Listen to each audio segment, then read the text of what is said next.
अरे फैयाद, अरे हाथ बचा लो यार फैयाद भैया, देखो फैयाद बिल के खिलाफ कानून है। इस बिल के खिलाफ गुस्सा है क्योंकि ये जो बिल मोदी हुकूमत लाई है ये छोड़ आर्टिकल 25, 26 और 29 का वायलेशन करता है। राइट टू इक्वालिटी आर्टिकल 14 का वायलेशन करता है। और ये जो बिल लाया गया है इसका मकसद एक ही है कि मुसलमानों से उनकी वक्फ की प्रॉपर्टीज को छीन लिया जाए।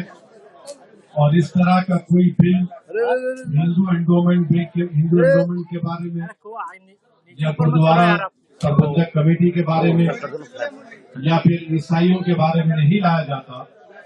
सिर्फ मुसलमानों के लाकर इसका मकसद एक ही है कि भारत के मुसलमानों की जो वक्फ की प्रॉपर्टीज है जिसको सरकारी प्रॉपर्टी नहीं है, गवर्नमेंट प्रॉपर्टी नहीं है, वो एक प्राइवेट प्रॉपर्टी है जिसको मुस्लिम समाज के हमारे बुजुर्गों ने अल्लाह के नाम पर इसको वक्फ किया है, चैरिटी के लिए, विडोज के लिए, कुरान की तालीम के लिए, कब्रस्तानों को दिया। तो ये सब चीजें मोदी सरकार इसको खत्म करने के लिए इस तरह के बिल को लाया।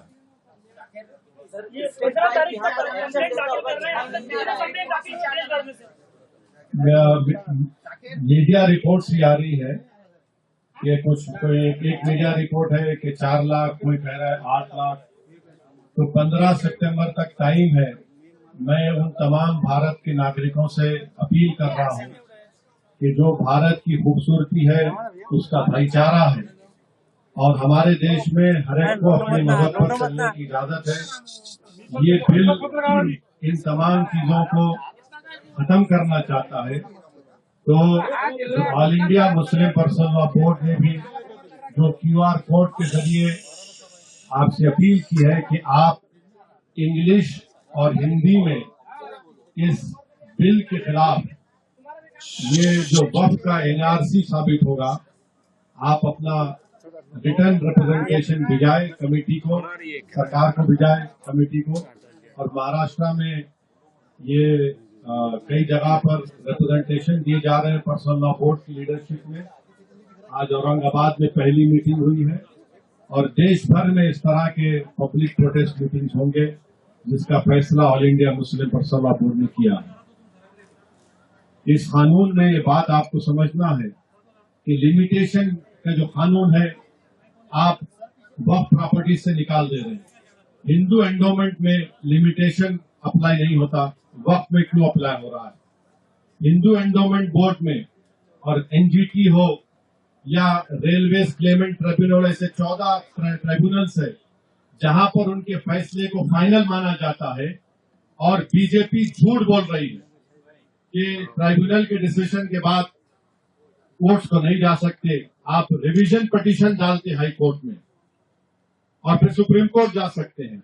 इस कानून में आप वक्फ बाय यूजर खत्म करना चाह रहे हैं, मगर सेक्शन 123 ऑफ प्रॉपर्टी एक्ट में आप ट्रांसफर ऑफ प्रॉपर्टी और अलाउज कर रहे हैं। वक्फ बाय यूजर क्यों निकालना चाह रहे हैं? क्योंकि मोदी ये बोल रहे हैं कि 200 साल पुराने कागज लेकर आओ, और कागज नहीं निकलेगा तो वो उस प्रॉपर्टीज को कब्जा करना चाहते हैं।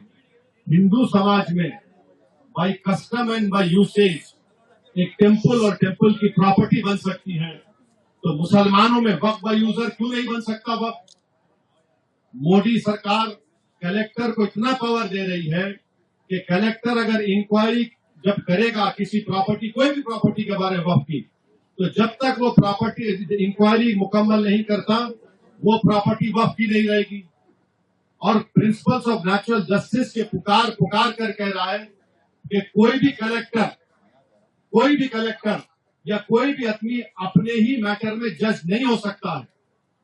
ये कौन है आप कलेक्टर को इतना पावर देने वाले कि कलेक्टर डिसाइड? अगर उस एक्ट में, इस बिल में ये भी कह दिया गया कि इस बिल को कानून बनने के बाद या उससे पहले जो भी वक्फ प्रॉपर्टी है अगर वो गवर्नमेंट कब्जे में है तो कलेक्टर तय करेगा और कलेक्टर फैसला भी दे सकता है।